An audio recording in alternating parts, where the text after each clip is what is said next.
টি-20 বিশ্বকাপ জিতে দেশে ফিরে সমর্থকদের ভালোবাসায় আপ্লুত রোহিত শর্মা।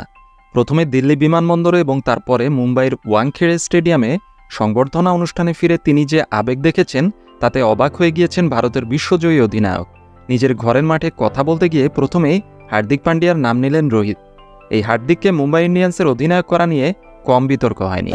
গেল আইপিএলে পুরো টুর্নামেন্ট জুড়েই দুও ধোনি হাজার হাজার ট্রলের শিকার হতে হয়েছে হার্দিক পান্ডিয়াকে। অথচ নিয়তির কি খেল, বিশ্বকাপ জেতার সবচেয়ে বড় কৃতিত্ব হার্দিক পান্ডিয়াকেই দিলেন রোহিত শর্মা। অধিনায়কের কথা শুনে কেঁদে ফেললেন সামনে বসে থাকা হার্দিক। বিশ্বকাপ জিতে ফেরা ভারতীয় দলের জন্য ওয়াংখেড়েতে সংবর্ধনার আয়োজন করেছিল ভারতীয় ক্রিকেট বোর্ড বিসিসিআই। সেখানে রোহিত শর্মা বিশ্বকাপ ফাইনালের শেষ ওভারের অভিজ্ঞতার কথা জানান। তিনি বলেন, শেষ ওভারে যে কোনো রান বাঁচানোই খুব কঠিন, প্রচুর চাপ থাকে। সেই চাপ সামলে হার্দিক পান্ডিয়া বল করেছে। প্রথমে হেনরিক ক্লাসেনকে আউট করে ও আমাদের খেলায় ফিরিয়েছে। তারপরে শেষ ওভারে ডেভিড মিলারের উইকেট নিয়েছে, আমাদের বিশ্বকাপ জিতিয়েছে। হার্দিক পান্ডিয়া দুর্দান্ত। রোহিত শর্মা যখন এই কথাগুলি বলছিলেন তখন সামনে চেয়ারে বসে থাকা হার্দিক পান্ডিয়ার চোখে জল, অথচ মুখে হাসি।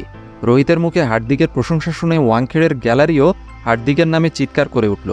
যে গ্যালারি থেকে 6 মাস আগে দুও ধোনি ভেসে এসেছিল, রোহিত শর্মাকে সরিয়ে কেন হার্দিক পান্ডিয়াকে অধিনায়ক করা হয়েছিল যা মেনে নিতে পারেনি মুম্বাইয়ের কোটি সমর্থক, সেই গ্যালারি থেকেই নিজের নামে জয়ধ্বনি শুনলেন হার্দিক পান্ডিয়া। রোহিত শর্মা প্রশংসা করেছেন সূর্যকুমার যাদবেরও। শেষ ওভারে তিনি যেভাবে ডেভিড মিলারের ক্যাচ ধরেছেন সেই অভিজ্ঞতার কথা জানিয়েছেন রোহিত শর্মা।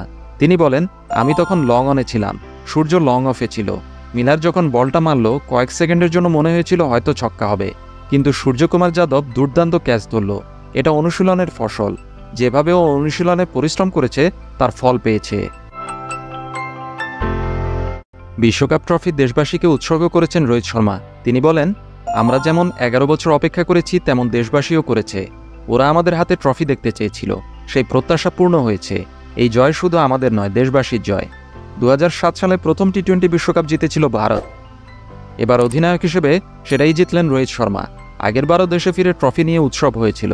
তবে 2 বিশ্বকাপ জয়ের অনুভূতির তুলনা করতে চাইছেন না রোহিত শর্মা। তিনি বলেন, আগেরটা আমার প্রথম বিশ্বকাপ ছিল, তখন দলে নতুন ছিলাম। সেটা ছিল প্রথম বিশ্বকাপ। আমরা সবাইকে শিখিয়েছিলাম কিভাবে টি-20 বিশ্বকাপ জিততে হয়, আর এটা অনেক বছরের অপেক্ষার পর পেলাম। এখন আমি অধিনায়ক, দুটো বিশ্বকাপের তুলনা হয় না।